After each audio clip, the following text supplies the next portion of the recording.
guest tonight is an Emmy, Grammy, and Peabody Award-winning comedian. He's hosting the season finale of Saturday Night Live this week with musical guest Rihanna. He's also the writer, director, and star of the acclaimed series Louie, which airs Thursday nights on FX. Please welcome Louis C.K.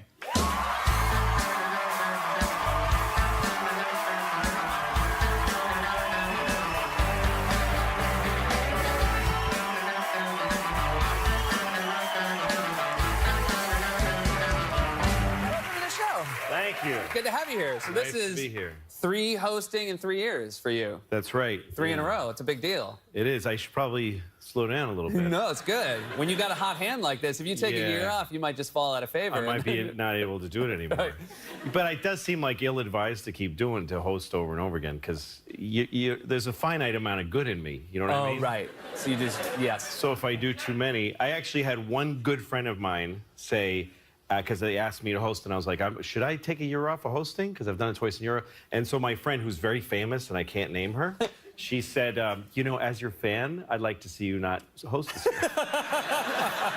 And then my other friend, who's even more famous, said, you know, I'm your friend. I think you should take a year off. Wow. And so I was like, I'm doing it. Now I got to do it. Yeah, now you got to prove. Yeah. Now I have to do it because there's so many signs that it's going to be like some kind of an awful disaster or something. Yeah. And when you get an opportunity like that, you got to go for it. Well, here's the thing, too. I can guarantee you this. If you run out of good on Saturday, Rihanna will not. That's right. So she's excellent. That's not. It's not going to happen with musicians. So if anything goes wrong, it's at least there's the 2 songs. Yeah. It'll be great. The rest of it's sorry. No, I love hosting the show. I love it. It's one of my favorite things. And you had auditioned for the show years ago. Yeah. But no hard feelings now or ever? Did you ever have hard feelings? No, of course not. Yeah. I mean, you can't be in show business and not get things and then get upset. You know, it's just the way it goes. But I did audition at a comedy club. They had a bunch of comedians went on, and everybody on that audition but me got hired. Every single person. It was. I was like. Did you feel? Did you feel? Lord have mercy. Yeah, it was tough. Did you feel during it like, oh, everybody's doing great? Yeah, during the audition, I had a good set. I did good. Okay, yeah. I did good. They just didn't, which makes it harder to not get it. Right. Because if you bomb, you're like, well, you know, I had a bad night. But I had a great night, and they're like, no. No, not the best version of you. We don't want it anywhere near this place. And then you wrote for Late Night this very show when Conan was doing it. That's right. And every now and then you'd have to maybe fight for your comedy with the host, which happens still. I will let you know, still happens today. Of course it does. Writers are always and my writers, of course, I'm the one that has to wear a suit and tie, so they immediately treat me like the man. Right. No, they hate you. Yeah. God, they That's a hate good way you of so putting much. it. You'll never know how much they hate you. Well, you know, writers are in their 20s. I was in my 20s. And so I just thought, like, I want to get my stuff on the show, you know. Now I know that I was working for people that I should have been helping because they were giving me money. If somebody hires you to do anything and they pay you money that you then go live your life with, you should really want to do whatever they need, you know? That's what I believe. At the time, I didn't believe that. I just thought, you know. You can still sneak stuff on with the announcer. Yeah, because on basically you try to find your way around the approval process. You know, there's a head writer and there's producers and there's standards of practice. But on Conan's show, there was a announcer named Joel, and he would make a little joke before he said Conan's name, like a little offside joke. So me and my friend Dino, who were like 2 of the more, had been there longer than other writers, we realized nobody checks those. You just write them and you hand them to the guy. So it was a side door. Yeah, exactly.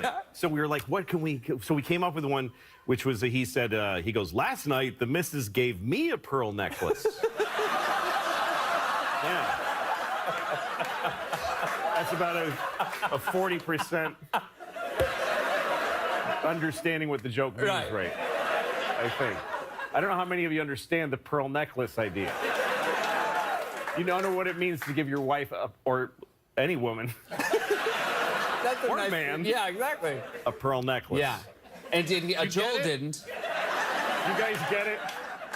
We'll throw, I'm sure they get it. We'll throw up a link down here, an internet link. right here. And It'll explain what a pearl necklace. It might just say the internet. Yeah, You can just find it from there. Yeah. Google pearl necklace. Yeah. You'll see a bunch of pearl necklaces and Yeah.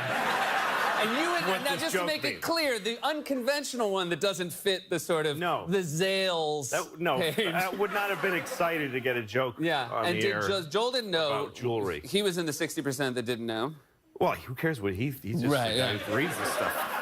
But yeah, he was like, what is this? Just read it. Yeah, he had no power. Yeah. And did you feel... But me and Dino were so excited and we were giggling in the bathroom. I can't believe we got the joke on the air. And then the head writer was in the stall. We didn't know he was in there. And he said, what joke? And we told him the joke and he was like, oh, well, that's a stupid joke because he didn't get it. He didn't get it. That's perfect. We'll come back, talk about Louis, because the season's been incredible. We'll be right back with more from Louis C.K.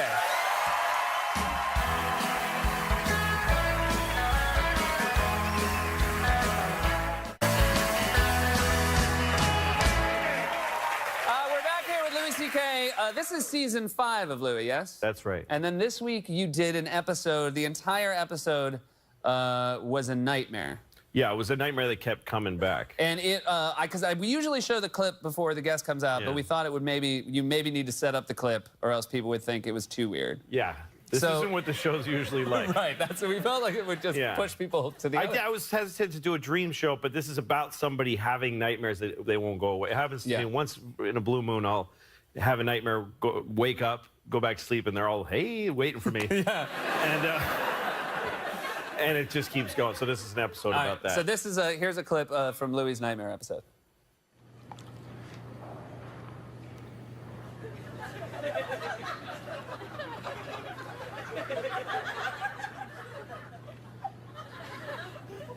Don't do it.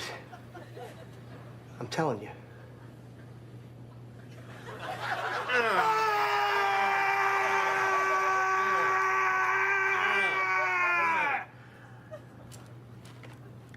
Oh my God! Oh my God! All right, this next guy is really funny. Please help me welcome Louis C.K. Oh my God!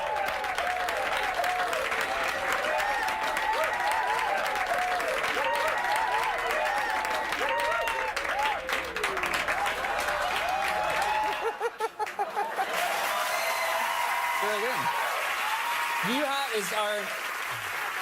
That's a nightmare. I'm not the specific shape of, but having to go on stage not ready, or is that a nightmare for you? Yeah, I mean that's also my real penis. Oh, it is. Because it played as a joke. No, that's the thing is, and it clears for standards because it doesn't look like most people's penis. That's the way around it. Yes, I usually when I have dreams where I'm naked, there's something wrong. Yeah. With what's going on down there, and that took a lot of work to. We had these artists that kept making different shapes. Oh, and you would send them back to the shop? Yes. Wow. A bunch. That was like literally, it was like the 20th version. Wow. We made a bunch because we wanted to make something that could be on television. So it had to be non-genitalias. Genitaliac. Right. But it had to be creepy and not, so we ended up with this kind of crawler-looking thing. Kind of pinwheel. Yeah. It was, because I was like, I couldn't look like it was like hacked off. Right. It had to look like it just was. That was what it else. was. Yeah, exactly. My favorite thing about that discussion right there is someone's job to look at that and to say serious. it's in or out. Yeah, it's somebody. It's very serious. They look at it and they're like, okay, tell us what is it, the texture? And we talked on the conference calls about that. Yeah. You also, of the many things you do on the show, edit, write, direct, star in, you are a part of the music as well. And this was a thing that a lot of people at the end of the show couldn't quite wrap their heads around. They thought it was an actual song. That's right. This played during the credits. Yeah. And well, I want to play the song, but talk through it first, or you want to play it first? Well, it's basically during the ended credits, after I finally solved the nightmare problem, and now I'm sleeping soundly, and there's this very sweet song on. And it's meant to feel like a real song.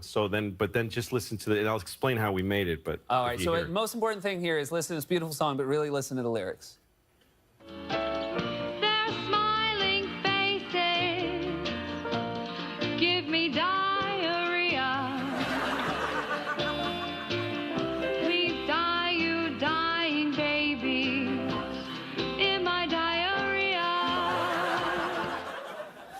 Beautiful. Yeah. Beautiful Gorgeous. song. Yeah. And it feels like Thank you.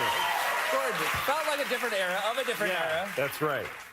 Well, I was making music for this episode. I have this band, these guys that are called Sweet Pro, and this guy Matt Kilmer's the composer, and we make music together. I don't have any musical training. I could never do what you guys do, but I get to go and just like whistle and hum at them, and they make music. So I was trying to come up with something for this episode, and we had an opera singer, a real opera singer who was singing this beautiful music. Her name is Giselle, I forget her last name.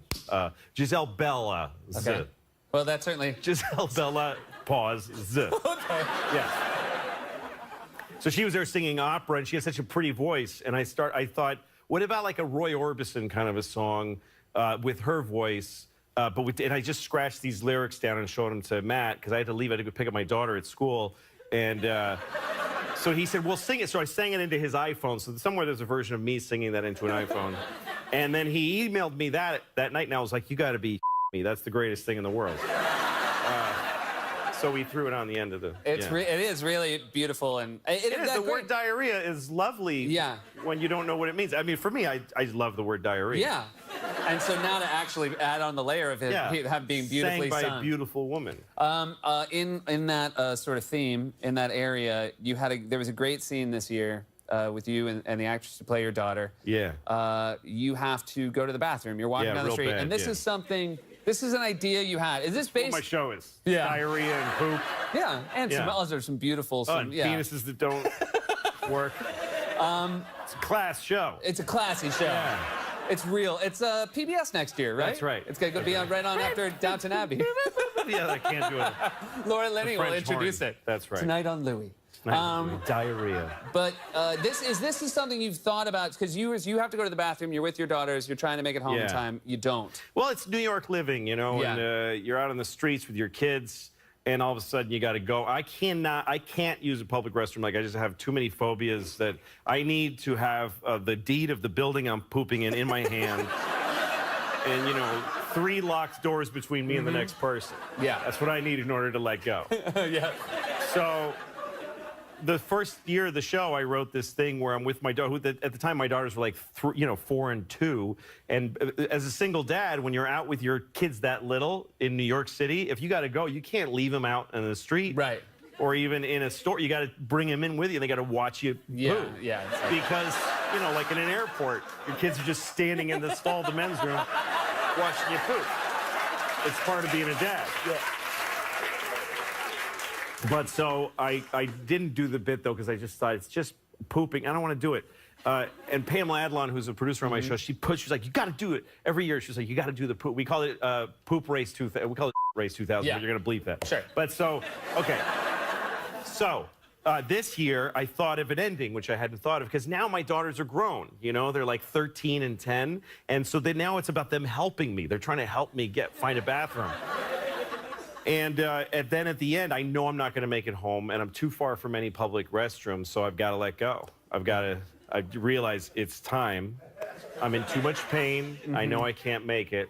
I got to let go. I got to decide to poop in my pants on the street. Yeah. And I push my daughters away, and I say, get away from don't look at me. Go far away from me. Terrified, they're sad, they're upset. Yeah, they're really I will upset. say, watching it, I also felt relief. Yeah. When you let go. That moment, I realized that was when I came up with that, I thought that's worth doing because that's profound. That there's no worse feeling. There's no worse feeling that in regular life than when you got to go number 2 and you can't. Which, by the way, for me, it's number 1 in my book. I don't know why they call it. But when you got to go and you can't, there's just nothing. I mean, your whole body, your whole system gives up on you, and and then when you decide, I'm deciding it's okay to poop in my pants on the street, and you cross over that threshold, and you just go, come on, let me have it, baby. You're having an experience. You're going like, this is it. I'm choosing the worst thing ever, but I'm choosing it. Yeah. And as it happens, you're just like, God is good, Yeah. Because you instantly feel better. Everything's better. Yeah. Everything's better. You can face the world. The actresses who play your daughters are so great, and you can not only can you do more with your daughters in real life? But because they're becoming better actresses, it's Yes, so they great on are. the show. It's really well, wonderful. the little one who's kind of, you know, she's really on fire all the time. And for this thing where she's trying to help me find a bathroom to poop in, she's just going, "Come on, Dad, you have to poop." And I'm like, "No, you have to. This is the worst thing that ever happened." I said, "When I tell you to go away so I can poop in my pants, you have to act like you're a refugee being taken away from your dad." She's great. She's like, "That would be so awful." I said, "Yes, and this is only funny if it's that awful." Yeah. And she was like, "Yeah," and she got it. So she nailed the scene. Your daughters in real life now, you Yeah. raise them in New York instead of LA, which is great. I mean, Yeah, you live here, 'cause so I it live makes here. sense. Yeah. It would be really hard. Send them away. No, honey, you live in Los Angeles. But you also you make sure they're not getting the luxury of show business from you. They're taking the bus to school. They still. take the bus, yeah. My oldest daughter takes the bus. Little one, I still walk her to school, but the oldest one gets up at 6:35 and she's on the bus at like 7. You know, she's got to take the bus. And I've got this nice toasty Mercedes sitting there, and I'm like, "It's not for you, baby. It's not for you. You didn't make that money." No. I try to teach her, you know, I think New York is a good place for kids to grow up, and she's got to learn common sense. One thing I teach her that I tell all kids that I know her age is, you know, sometimes creepy people in New York want to say something to you, or whenever somebody in New York goes like, "Excuse me," like this, I tell her, "You keep walking, and you shouldn't feel bad." Yeah. Because he's like, "Can I ask you something?" Who would ask a little girl something? Who that's lost? "Oh, there's a child alone. Can you help me out with something?" So that's not a good person. You keep Right. walking. Don't worry about it. Good lessons to learn. Thank you so much for being here. Yeah, Always man. a pleasure to see you. Thank you. Louis C.K. everyone. Watching Most SNL this week with musical guest Rihanna and Louis. It's Thursday nights on FX. We'll be right back with Sharon Osbourne.